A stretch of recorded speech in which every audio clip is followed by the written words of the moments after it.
Hey Zoe, Hey, Elisa. how are you? I'm doing good. How are you doing? I am so excited, as always, to be in your presence and to talk to you and, uh, you know, just always enjoy our conversation. Yeah, I'm always I don't know. I'm always ready to learn something from you. We were just talking about something that my mind is like, yes, can we get back to that? About the Yeah, exo. maybe we can talk about that. Maybe we can talk about that, the video that I sent you Yeah, um, that Mr. Andrew. Mr. Yeah. So maybe we can talk about that. But hello everybody. Thank you for being here. I wanted to give everybody a heads up today. We're talking about the Alpha Centurions and the possibly the lichens, and we'll see what else comes up or any questions that we get from the chat too, because they might have some questions too. Yes, talk to So, us. yeah, for sure.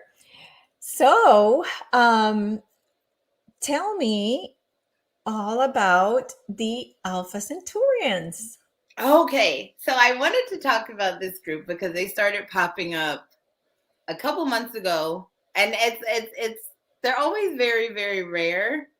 I think because of how they are. So it was like, this is an opportunity to talk about, they get a bad rap. I tried to check out some information that was available online about things that could give these type of star seeds some information about their origin or their past or where they're from and all that stuff. And it was all pretty accurate, but it can be disheartening, I guess. The Centaurian star group, what are they? They're on that little Proxima B. It's going around that dwarf star, that Centaurus star, and they've been liberated. They've been ascended the same way that they've gone through the transition we're going through now. And I think that their ascension was a bit rougher from what I've been shown. You Oh, know, no. their enslavement was not as uh what is the word? I don't know how to use this. It wasn't as gentle as ours is, So, tell so us, because I think it's important for us to know how lucky we are, yeah. how it So could be I so much mean, worse. it's relative. It can be so much worse. It can be totally worse. The best metaphor that I've come up with my Pleiadian guides for what's happening on Earth is like, okay, think about slavery, right? Think about the slavery that happened in America. There were slaves and there were the slave owners. The slaves could see how crappy their lives were because it was relative in respect to their masters. They could see their masters were eating what they want. They weren't exhausted. They were sleeping in nice houses. They had nice clothes. They weren't getting beaten up. They could see that quality of life difference, right? So they could see something that they wanted to reach. They could see there's something like, this sucks, I want to be there, Yeah. right? So the Pleiadians have explained to me that Earth is like slavery, but you can't see the masters, right? You can't. They're off Exactly. planet.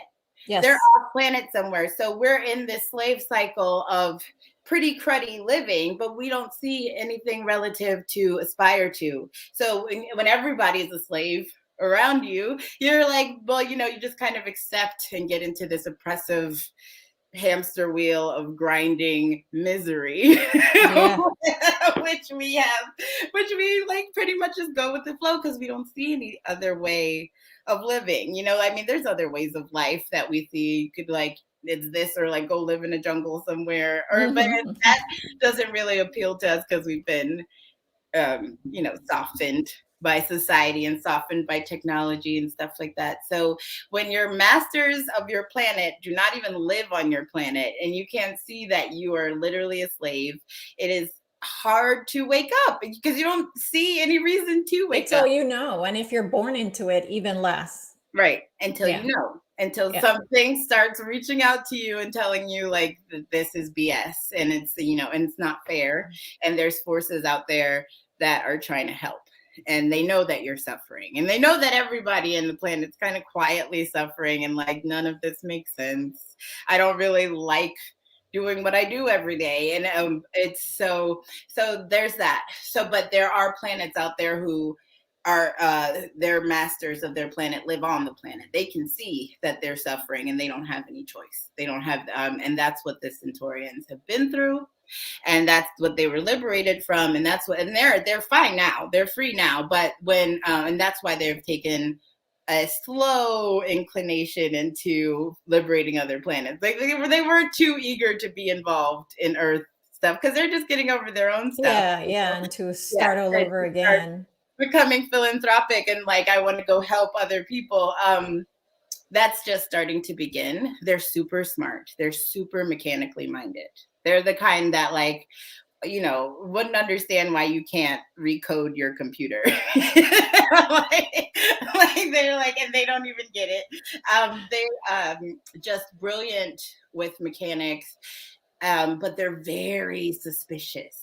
And it comes across in their seeds. It comes across in their star seeds. It carries in their aura of being suspicious of everybody and everything. And it's kind of because what they went through. Okay, I was going to ask you, yeah, if it was related to coming from what they went through and absolutely. Yeah, absolutely. And the little bitty bits of Alpha Centurion starseeds that I worked with they're even still like, I don't really buy this. They're like, I don't really believe any of this stuff is real, but I'm here. For some reason, I'm here. And I'm like, well, I'm glad you're here. You know, I'm glad that you're here. And it's pretty natural for them to be like, I don't believe anything that's going on. That's just like their defense mechanism. Usually their guidance will push them to awaken against all odds.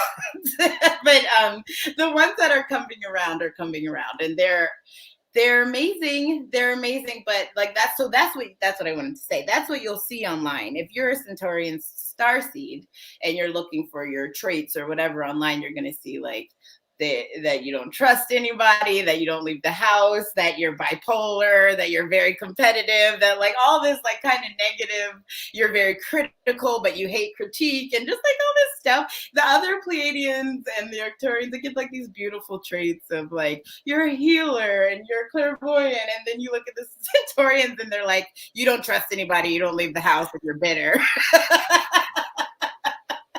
So I was like, we have to help them out. They're so much more than that.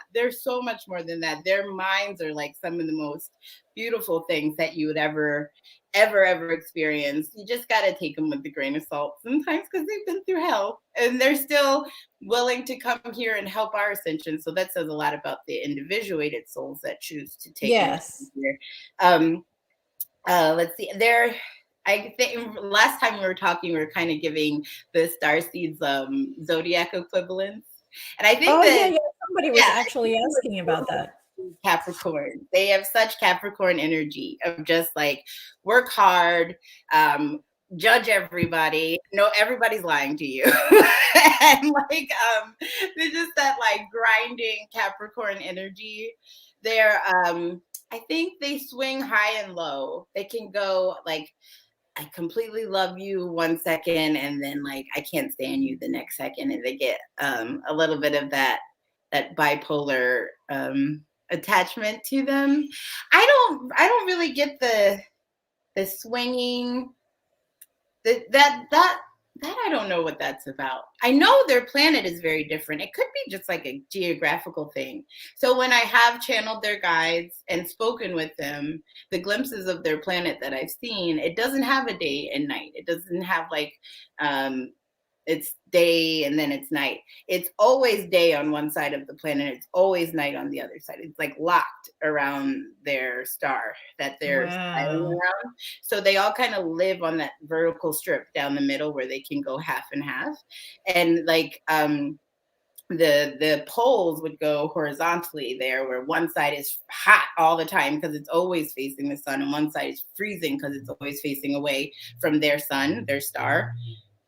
So I guess maybe I was trying to think like where that bipolar thing would come from. I guess maybe it would come from just the way that they're used to living. It's just everything's extreme. They try to kind of ride in the middle when they want to when they want to experience darkness, they can drift over the border of their planet, or they, you know how like an Antarctica, is it Antarctica or Alaska that doesn't have The nighttime? what? Uh, I know It's that so, Alaska will have like daytime for like 23 hours, and yeah, then yeah, that seems there's not much. infuriating to me. Yeah. It's so frustrating. Like the sun touches the horizon and then it just stays there. It never Yeah. goes down. That would make Well, me nuts. it changes. Like it's not always that way, but it changes. Okay. But That's at like times, seasonal. yeah, in the season, there's some seasons where like there's no darkness. So I think that's kind of maybe close to what they live like. And they're just kind of used to living like that. And it might give them an extreme personality in this world. I Mm. don't know. I have never really, I think maybe total I've worked with 10 Centaurian starseeds. And they're so cool. I think because I can see their energy and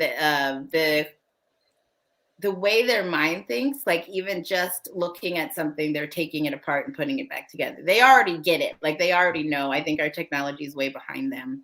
And that's probably why more and more of them are coming now, because when we do reach a point of ascension where it's safe for us to have those advanced technologies that have been kept from us, I'm sure they will have a big hand in helping us build them and get them locked into this collective consciousness and stuff. Yeah. There's just so much that is available that we're like, not trusted with yet because of where we are mentally. We're just like, we're going to abuse everything.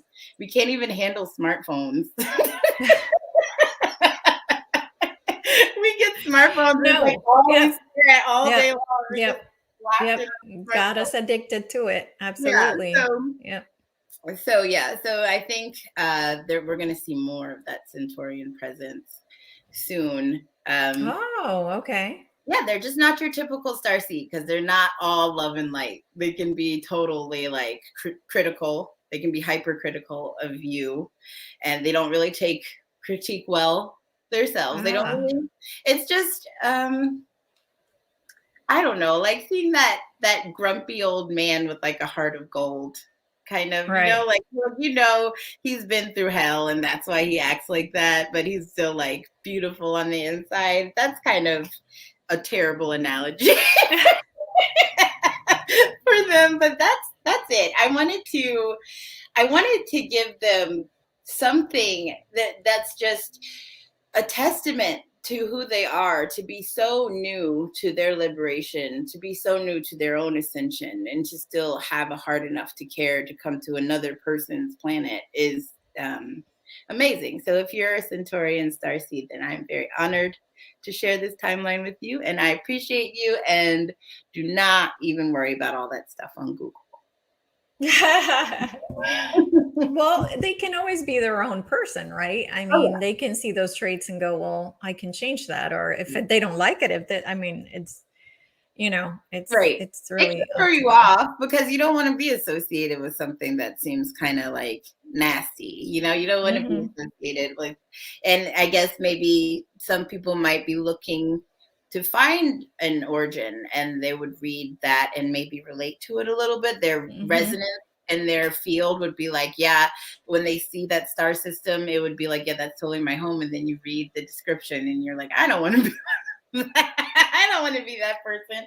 So I think it's just it's good. One thing that I have noticed about all of the ones that I work with is that they have this order in their methodical madness to the way they live, like where uh you might see a cluttered area, but they know Hmm. exactly where like everything is around them. It looks like a mess to us, but they get it. That's what I've noticed is kind of a consistent thread with them. They just um, very photogenic memory, very analytical mind. So they're just very different. The frequency is very different. They're very interesting. Wow. So do you have, are there different types of planets there? Like you could be from Alpha Centauri, but from this planet or that, like, that you can be a Pleiadian, I'm but that sure. could be 4 different planets, right? Yeah. I'm sure the only ones that I've worked with have been from Proxima B. And there's a whole Centaurus constellation. So, and they all have stars, which will have a habitable, how can I say that word? A planet that you can live on. Habitable. There you go. Habitable planet. Yeah. But I've only worked with a very limited amount of them. So they're all seem to be from Proxima B. Yeah. Wow. That's fantastic. So going back to what they had to go through, their ascension process, did you get any information as to if they had oppressors that were the same as ours? Like, Yep, so absolutely the same as ours. so it was the same. Same So reptilian, draconian, Anunnaki mix. okay. The same lovely blend that we So did. what happened was then when they got kicked out of there, then they moved to Earth. Is that Yeah, kind so of they what have a happened? lot of planets that they have in these kind of isolation pods where they raise them up with the same protocol that you're the only sentience out there. There's nothing else but you. Here's a false god matrix to kind of distract you for the rest of your life. So it And was the same? it's always the same. It's always that's why the Pleiadian guides that I've worked with have been able to even develop a protocol for liberation, because they kind of know it's the same recipe every time. They know what works and what doesn't. They've tried many different things of like just landing on a planet and saying like we're here to help, and that never goes well from from the perspective of us who, well, I'll say us, the ones that are still asleep on this planet, that still believe that they're the only sentient beings in the entire galaxy. Doesn't that seem crazy? I think that's harder to believe than what we believe. Yeah, I I think agree. I think it takes more faith to believe that you're the only thing out there that has intelligence in the entire multiverse than to believe that there might be aliens. I think that's nuts. It is. It's all convoluted. But now I got lost. What was I saying? I got lost in my belief. So here's a good question for you. Let's see here. So, Pachamama Medicine. I am Solosi from Alpha B Centauri. We are very connected with crystals. If you know anything about that. I don't know about the crystals. I wouldn't put it past you. Crystals. The Centaurians that I work with are so technologically advanced, and usually advancements in technology have to do with synchronization with crystal technology, just like the same things that we saw in Atlantis. So I wouldn't be surprised if you guys have like that amazing connection with crystals that other people don't get. We are still in this perspective of we think they're pretty. We're just kind of getting into like, hey, this one has a virtue, this one has a quality, a different frequency. Like when I use this happens, or when I use citrine, I feel like this. But we're starting to get into the loop with that, and some. Oh, sorry. It's okay. Let me mute for a second. Okay, some beings that are very connected with crystals feel more than that. They feel the records that are held in the crystals. They feel like the information that's being released through crystals.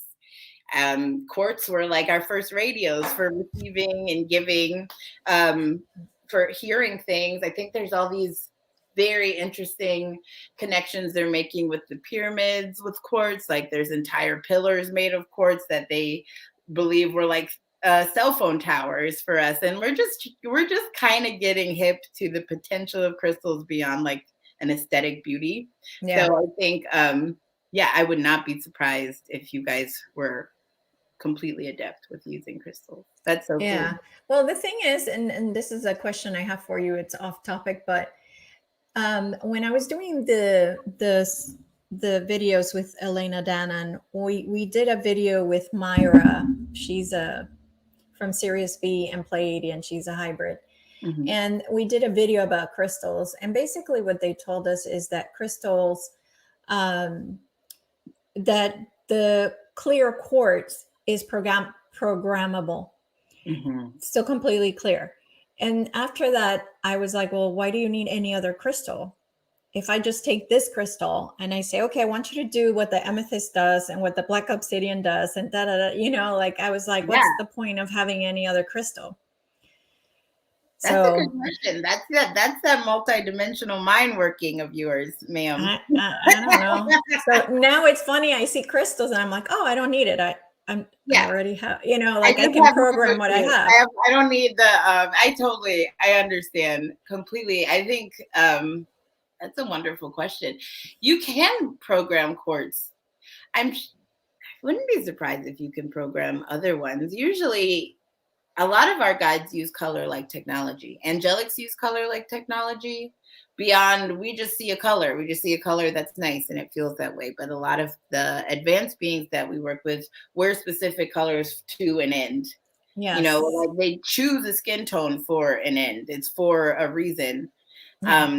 So that I feel like that goes hand in hand with what we're just starting to catch on to, like all the Moldavite craze that's happened along the way, all the greens and the purples and the blues, and what can they do? What do they feel like? We're just coming around to that. And clear has all of the colors. So there you go again. Why do we need anything besides quartz? Right. I don't know. But here's some questions. Let me see. And I'm going to make it smaller. So is it possible for a high density being to incarnate as another being like a Pleiadian and then decide to be a starseed on Earth? Oh, I can answer that because I am myself a ninth dimensional light being. Like the turducken of incarnations. I know, isn't that funny?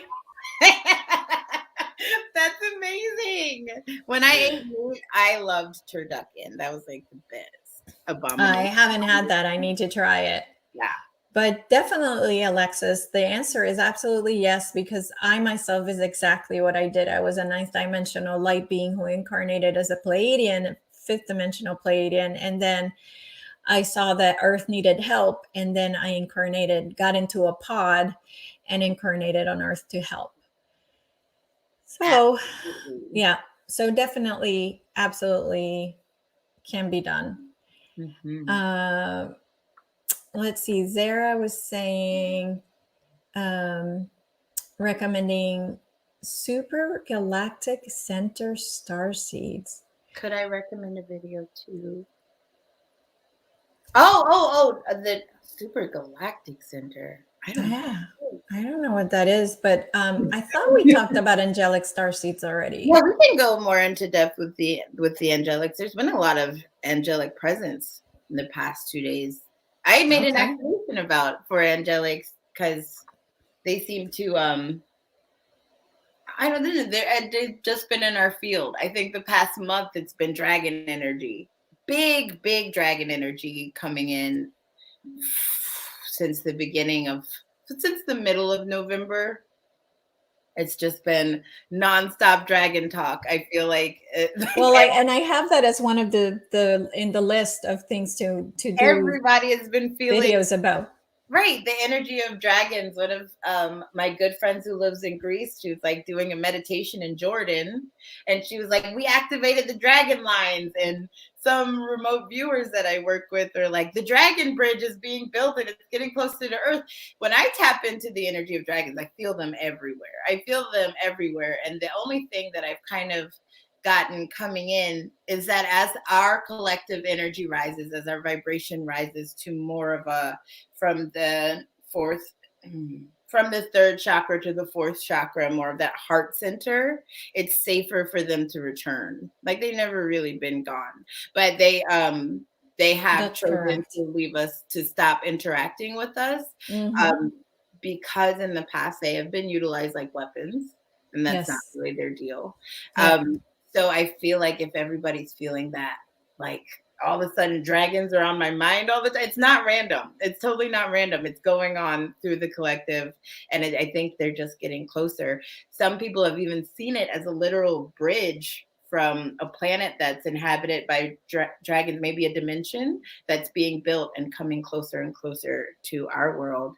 So that's always cool. I think as our vibration raises, more amazing things are going to start popping up. But now it's all angelics. Yeah. The incarnate angels, they have a hard time in this density. They have a really hard Yes, time. I agree. They're getting support a lot from their guides, but it's still so taxing on them to be here. It's still they, even when they have moments when they're like, I got it, I got my mission, I'm here, you know, they slip very fast and very hard back into depression and suicidal ideations and just, why am I here? I don't want to be here. I miss my family. This place sucks.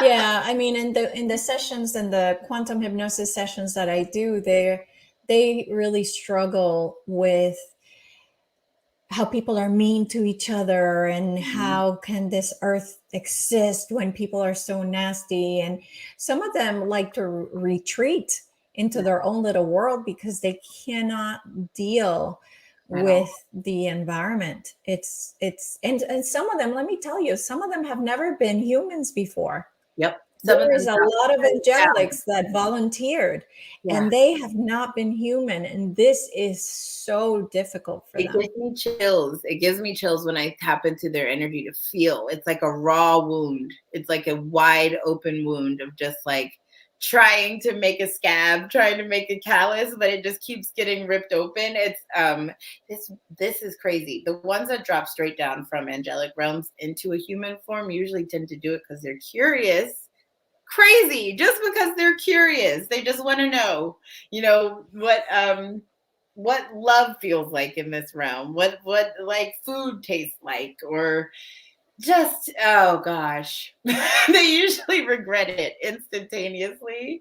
And their light is so different from everything that they're around. They attract a lot of parasites. They attract a lot of you mean like physical parasites, or you mean psychic? Psychic, yeah. Psychic. Yeah, psychic. Energetic vampires Oh, love angelic beings, especially if they're not awake, especially if they don't know that they're an angel. Whew, that's just like a buffet for them, you know. That's like lunch. But connecting with your etheric wings is a wonderful way for an angel to have a way to tap in and out of their home. I made an activation that I posted on Etsy trying to strengthen that ability to connect, because a lot of times that wing trauma, that all of a sudden I'm in a body that I have to like walk around in, I can't feel my like heavenly connection anymore, can be a lot of the reason why they suffer as badly as they do. So anything that you find that works with your etheric wings, the wings held in your astral body, feeling them, wrapping them around you, letting them recharge you, stretching them out, right? There's just so much that goes on that gets trapped in your physical body when you can't connect to the form that you're used to having. So I don't know. It breaks my heart. I feel so much for them. I feel so much pouring from them. They're always in these like service positions. They're always like firefighters and paramedics and social workers, psychiatrists and therapists. They're always helping. Yeah. They're always helping humans. That's always their role, is to help as much as they can. And then they go through it. They go through it a lot. Beautiful souls. Beautiful. Beautiful. I love all you angels out there. Yes. And so you've never heard of the Super Galactic Center, right? No, I haven't, but that does not mean it doesn't exist. Right. No, right. Absolutely. Absolutely. See, Neptune, I don't know if 70 miles. Zoe would know anything about this, but I'll ask it anyway. No. I do not know about 70 miles of crystals buried under Arkansas. That's that's where Dolores Cannon lived. She lived right on top of it. Oh wow, I bet there's craziness happening there. That's amazing. That's Yeah. I've never heard of that. I just heard that Stone Mountain in Georgia is like all crystal. It's just like a huge, it's the biggest, Really? yeah, that mountain called Stone Mountain in Georgia is like the Yeah. largest exposed crystal in the United States. I've been there. I've Yeah, been there. you feel It's it? incredible. Yeah, It's and there's some like incredible. nasty Confederate stuff that tried to happen there that they got rid of. And like people say that men act differently in Georgia. Like you can feel the vibration, this kind of feminine, large pulse that goes through the grid lines from that crystal. One of my clients was saying, she's like, all men that move to Georgia but like get really in touch with their femininity quickly because of Stone Mountain. So that's really Oh, cool. that's interesting. So here's an interesting question. How do you know if you're a star seed? Well, how would you answer that?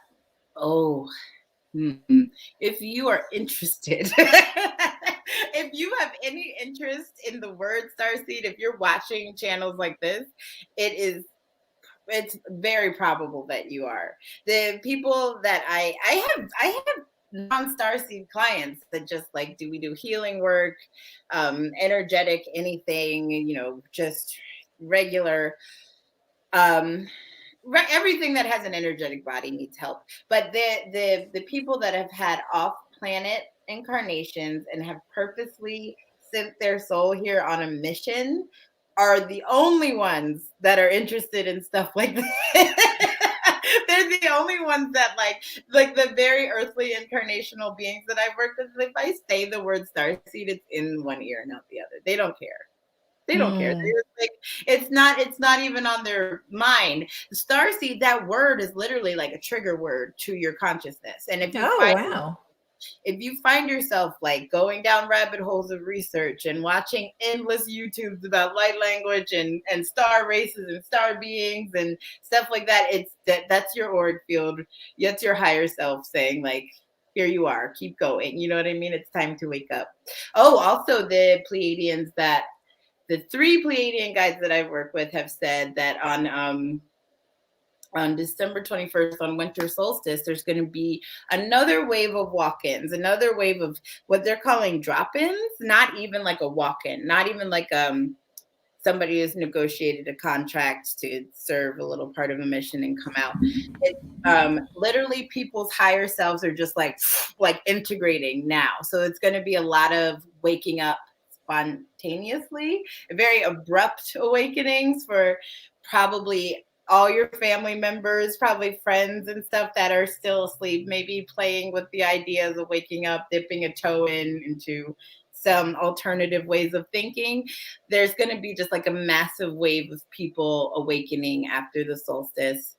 And I think it's going to be the straw that broke the camel's back with their ascension. It's going to be that last push that we need of people with a vibration that will spread throughout our collective to get everybody on board. So all of the people who are watching stuff like this, all of the people who have been into this topic, have been working on their soul, have been working on anything that's ascending, coming to a heart-centered space, these guys are gonna need your help. Like if you can remember when you first woke up, it was crazy. It was a little bit crazy, even if you did it incrementally or if it was like just ripping the veil off right at once. Yeah. Because you can feel completely isolated. You can feel like the world got turned upside down, and it can be startling. So I think that's also a reason why so many of you guys are being brought up to speed in an accelerated fashion. I'm glad you mentioned that in the last session that I posted, because I have not been posting a lot of sessions. Editing is time consuming. Mm-hmm.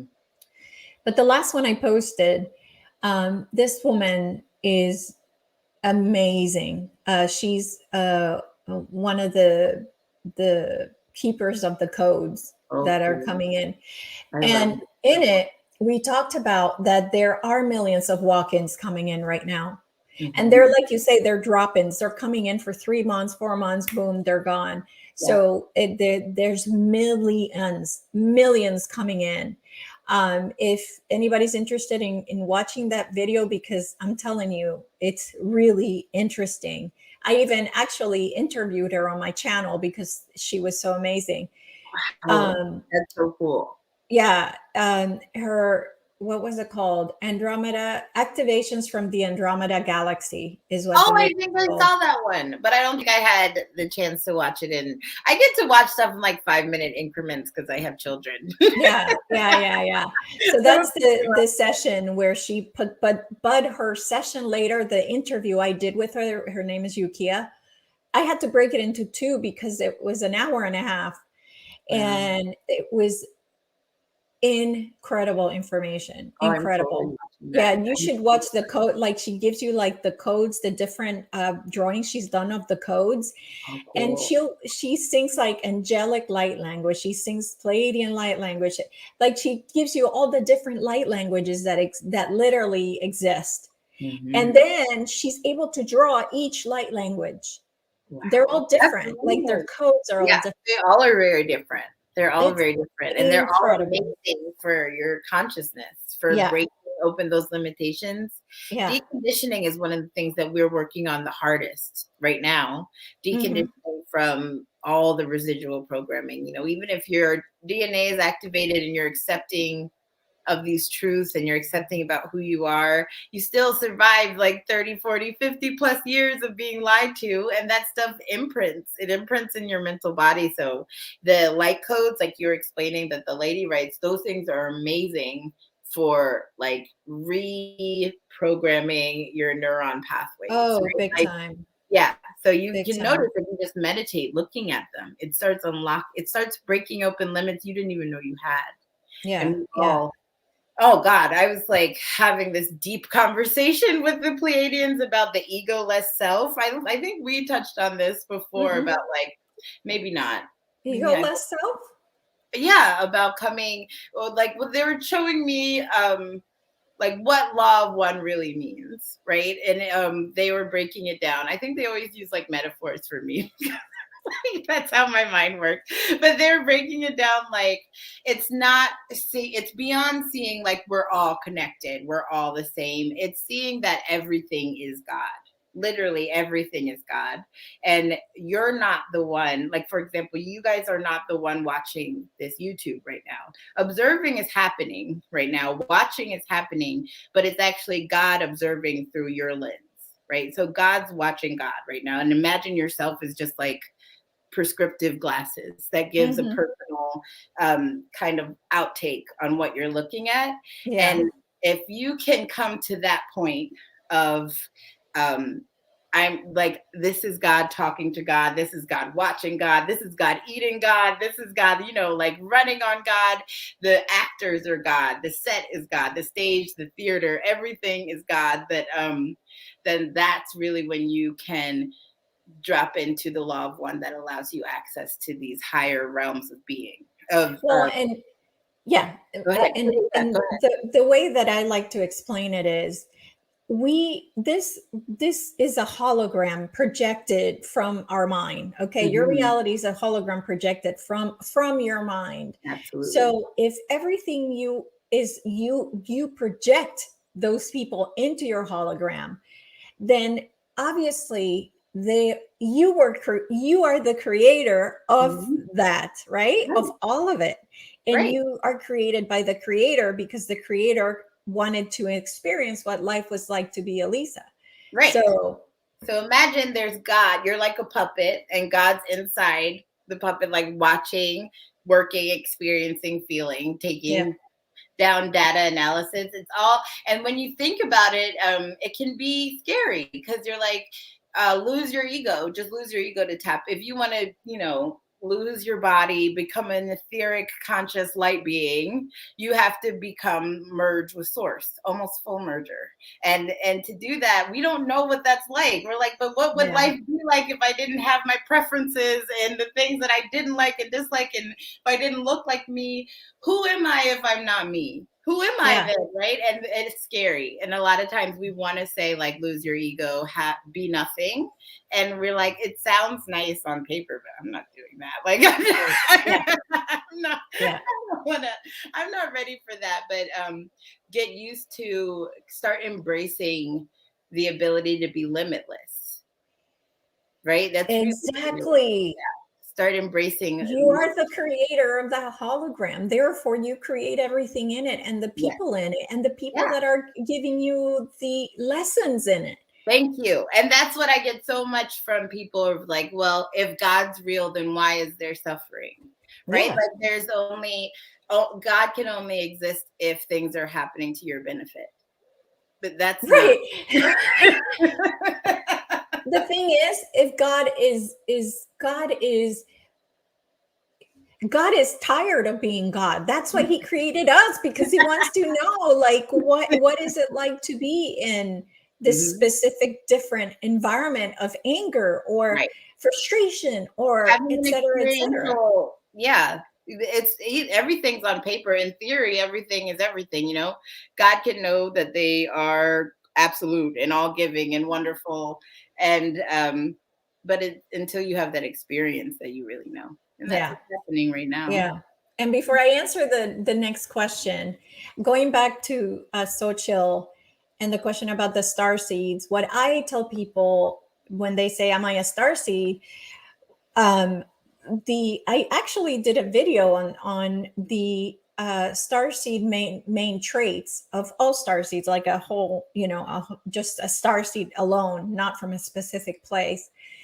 If you always looked up to the stars when you were little, if the stars always interest you, if you had interest in the supernatural, in UFOs, if you felt alone, if you felt like the black sheep of your family, if you felt like you were treated different, if you you don't attach to humans, if you are kind of observing them, but you never connect with them, that's a big trait. If you always felt like you're kind of watching. Right. Like I am not, this is not my home. Like, I don't feel like this is my home. What am I doing here? Right. Those kind of things. That's what I would tell people is a starseed. Yep. So that's spot on. That's spot. I like had to wake up so early to go to school, and I would like sit in the car waiting to go to school. And I would remember I would go through stars in my head. I was traveling through constellations. It was always the same path every time. And then I'd like wake up at school and be like, oh, damn it. Like, I was so close. I'm back here again. But if stars attract you, that's a huge one. If you're interested in anything metaphysical, if you're always asking questions, if nothing makes sense, and that's probably a large indicator. Or you question religion, you question like, what's going on here? This doesn't make sense. I know God is love. And this isn't, God's going to judge me. I don't believe that, those are if none of this BS that you've been fed makes sense, then you're definitely a starseed. If you're readily accepting, if you're like, okay, fine, I hate this place, but I'll stay. I'm going to keep doing the same thing every day. Probably not. Not. Yeah. So the next question was about, we mentioned drop-ins and walk-ins, right? So there's going to be different kinds. The ones that Zoe was talking about were like your higher self, because I actually, was it you that I asked? I don't remember who I asked, because I felt like I am not the same person I was before. When I started awakening, I was like, and you can do it, right? You can kind of turn back and look at like this Elisa reacts completely different than that Elisa. Yeah, that's a drop in. That's your higher self. And so they told me it was not a separate soul coming to help me, like an angel or whatever. This was my higher self coming in. So, and that was about 6 years ago or so. But so there's going to be different kinds, right? So, I mean, there's going to be your higher self that could drop in. But Mm-hmm. in physicality, what do you think that looks like in your opinion? Like when you say, oh, you're higher, because you're always connected to your higher self. Mm-hmm. So what's the difference between the connection that you normally have versus the drop in of the higher self? Hmm. That's a good question. The connection that we normally have to our higher self, especially dealing in this field and this low frequency vibration, Mm-hmm. is low volume at best. It's like it's that little quiet voice that we kind of ignore and push down, and it's hard to connect. We have to sit and quietly meditate and like and put concentration into connecting to our oversoul, Mm-hmm. the big neutral position that is us, which is the higher self. I think the drop-ins, well, I feel what I was shown was the drop-ins. It's complete integration. Your higher self is going to be operating your avatar. It's not going to be something that you're disconnected from, that you reach to for advice. It's not going to be like, Okay. let me tap into my higher self and see what they would do in this situation. It's just going to be there. It's going to be the one running the show. So Yeah. that's what, and it'll feel dramatically different. It'll feel drastically different than where you were. You'll notice it when you have no more I'm this way or that way, right? You'll notice it when that neutrality starts coming, when you're just like, everything is everything, everything just is. That's a big indicator of your drop-in has been activated. That 1111 portals, when all these timelines started integrating, all of our parallel timelines are starting to come to that 0 point, and it's allowing us to have our higher self. There's no more steps. There's no more, this is my higher self, this is my medium self, this is my lower self. My 3D self wants to come My in. medium self. Yeah, this is my medium self is working today. So I might go either way. But yeah, when you're in that point. When you feel it when you're in that. You can touch it. I think the yogis call it samadhi. Samadhi, when you're in union, when you've made union with your higher self. You're just in that bliss Oh, all the time. And it's hard to hold. It's hard to hold in this plane. It's hard to hold in this dimension, to be there all the time, because there's always something that wants to make your like little 3D self come out. I think sometimes my 3D self is still there and she feels neglected. when especially when things happen to my children, that's when I'm like, okay, I can totally see old Zoe being like, do you want me to handle it? I can right. handle Exactly. Exactly. But then so there's still that separation there, where I can turn around and see who I used to be and how I could handle a situation, and all what would feel really good to like punch somebody in the face or tell them I love them or something, you know what I mean? Yeah. When you're having that drop-in experience, that's not there anymore. It just is. I mean, and also the patience factor. I have to say, I mean, I used to be incredibly impatient person.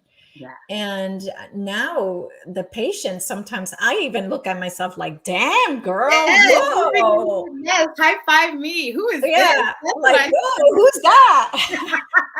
I know. I say that to myself all the time. I'm like, who is this woman? Or you'll notice when it's starting to happen, when you hear yourself being irrational.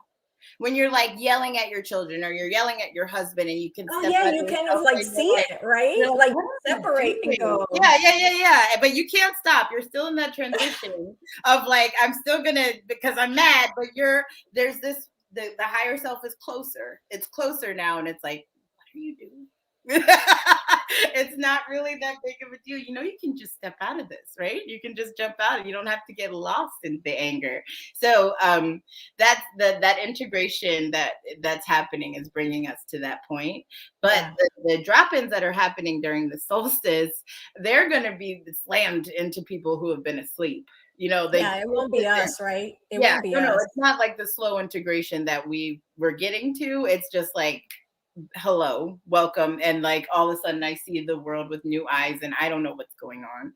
So that's why the Pleiadians really want you guys to help them, no, just all compassion, all heart, as patient as you can be. There's going to be a lot of validating and revalidating and revalidating. And wait a minute, so this was a lie, and that was a lie, and this was a lie.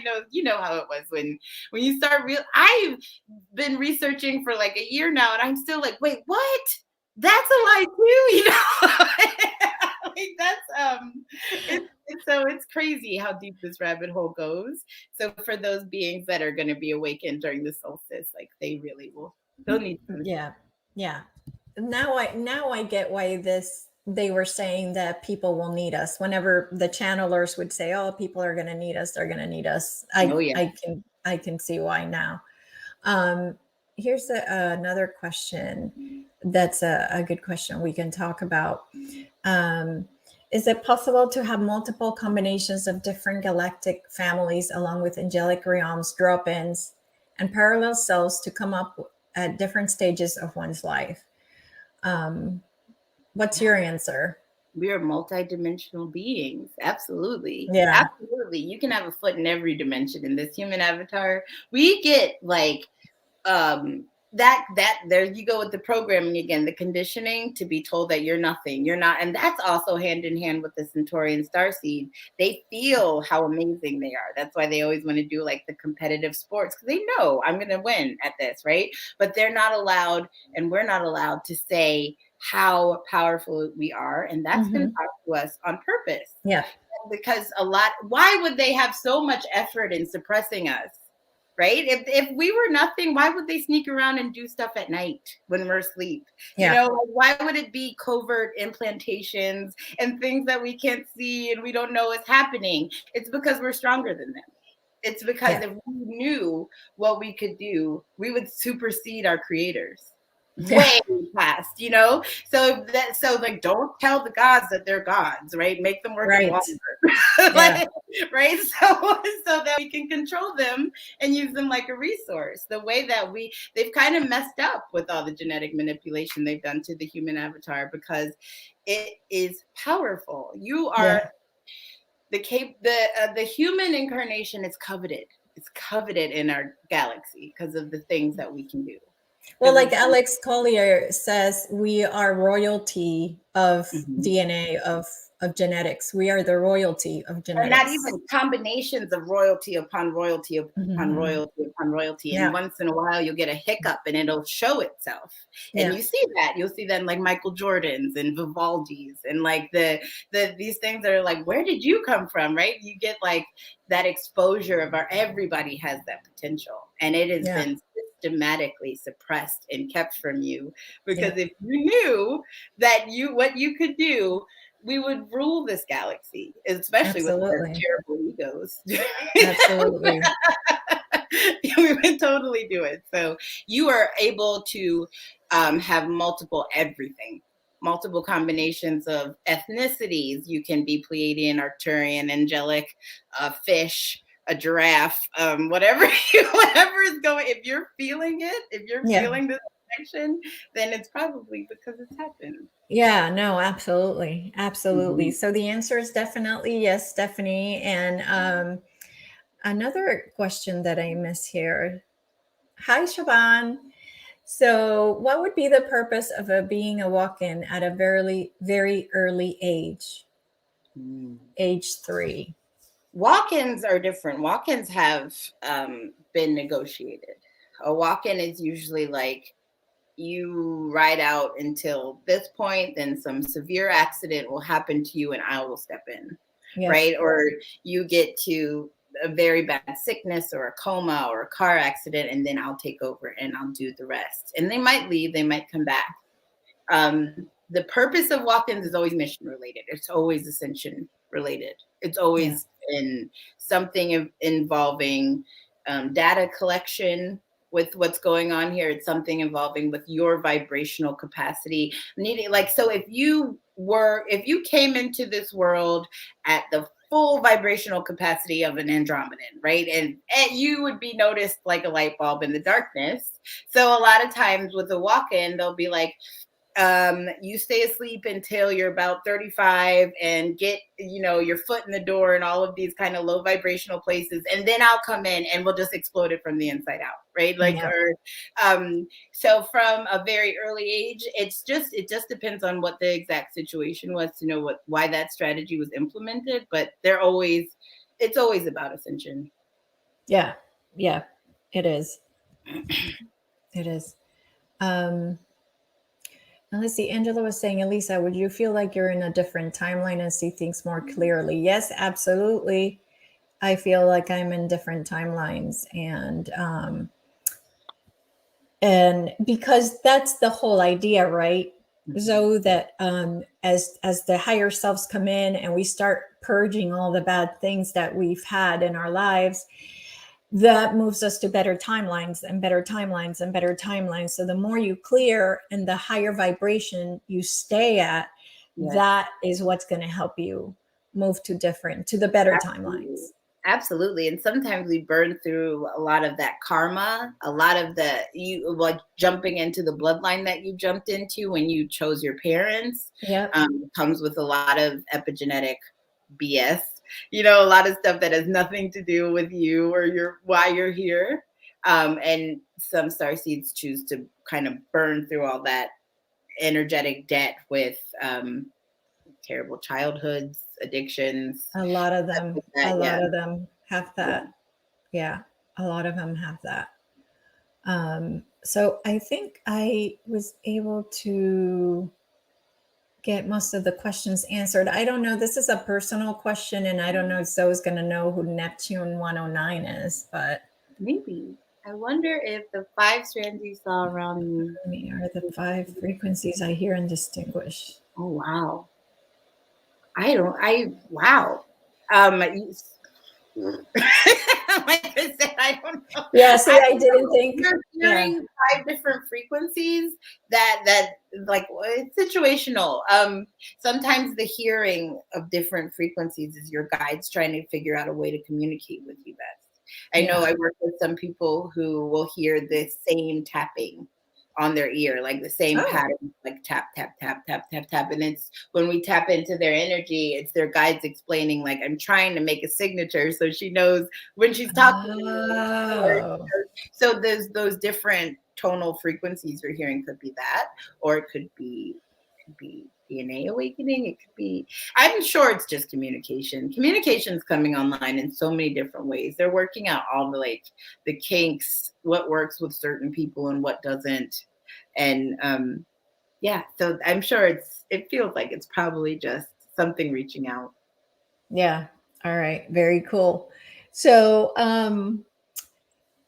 I would say if you guys are interested in hearing about anything else so far right now, we're going to talk about the lichens because we didn't get to talk about them today. Oh yeah, and maybe I can get some more information from the group before we begin. I haven't had any real personal interaction with them, but there's a lot of people that I am in communication with that do. Oh, okay. So you haven't, you yourself haven't connected to that person's people. No, I haven't. We talked about. No, I see them around them, like when she's in meditation or when she's it's in her energetic field. She also kind of lives in a portal of multidimensional havoc. Wow. So things like lichens, benevolent reptilians, things that we are been taught is kind of like the bad stuff, might begin to approach you as you get closer to that zero state of non-judgment, because they even some of the ones are the baddies that we know. Some of them have chosen to come to the side of the light, and they seek amnesty sometimes, and they seek a friendly face, somebody that won't like light shield them and send them away instantly. So if you are, it's not always a negative interaction. Okay. All right. Mm-hmm. So this is our last question for today. How long does a starseed activation by Zoe take? Oh, how long does it take for me to create it? Probably 7 days, around 7 days. Takes about 7 days. Yeah, is that the question? Or does it, how long does a starseed activation by Zoe take? It takes me 7 days to create. If you're asking how long does it take to work, that's very different for everybody. Oh yeah, right. It could mean a couple of things, right? The way the questions asked. Yeah. Mhm. But basically you you buy the product Mhm. in Zoe's website, which is activationsbyzoe.com. And then she asks you for a picture. Yeah, I need a picture of your eyes and a picture of the palms of your hands, and I channel through eye gazing. I channel what it's less awkward than staring at you. So I asked for a picture. I know. It's like, okay, just keep looking, keep looking. For video. Yeah. Yeah, so I just will channel through the picture until I connect with your guides, connect with your energy, and I try to follow your stream to your origin. Most people want to know their origin if they have off-planet origin. Um, and then if your guides have any messages for you about your mission, about your gifts, about how your activation works, then I write those down in notes that I type up in a report. And it's also layered. There's a lot of layers. So sometimes they want specific things activated with you. So the main layer will usually be your DNA, and then it could be clairvoyance or telepathy, animal communication, crystal healing. It could be like a lot of different things that are layered. So it takes me a little bit of time to make each one. Okay. All right. Very good. The next Zoom, so Zoe and I do this every 2 weeks. It might be that the next one falls, let's see, Zoe. Oh, it falls on the 24th. Oh, Um, is that so okay? Or we can go after Christmas Eve. no, It's I up could to you. do it. I'm off on the 24th, which is good because then we could do it maybe at 2 p.m. Yeah, that sounds good. That Uh, sounds great. 3 p.m. I Well, your son's I going love to be how with you. huh? Your Oh yeah, son, he's gonna be there. he's going to be Live. with you. Yeah. Okay. Um, it's always so funny to me how when people are thinking, they look at their they like look at their aura. You're literally looking at the answer, and then it like downloads, and then you're like, oh, there it is. I love that. I love how our body kind of gives indication to how our energy works. That's amazing that you can see that. I can't see that. But yeah, Sunday is still on for the Starseed Connection. You should get, if you signed up for the event, you're going to get an email with the Zoom login. All you do, it says join meeting. You're not going to see some big number or anything. It just says join meeting. Click on that. That's the link to join. Okay. And show yourself. Show Huh? you have cameras on, Yes, everybody. mandatory. Video has to be on, mandatory. Unless you're in a difficult place. I know we had Thesso, some guy in Africa. His bandwidth was too low. Oh, So okay. he would turn it on for a little so you could see what he looks like, and then Okay. he Well, would no, turn it we're off. But watching you. yeah, but yeah, definitely this is, you got to have your camera on. That's the reason why we're doing this, is to see And each other. connect. That's how we connect, eye Yes. to eye, guys. Okay, so we love you, thank you for being here, and we'll see you on the 24th. Bye. Hi, everybody.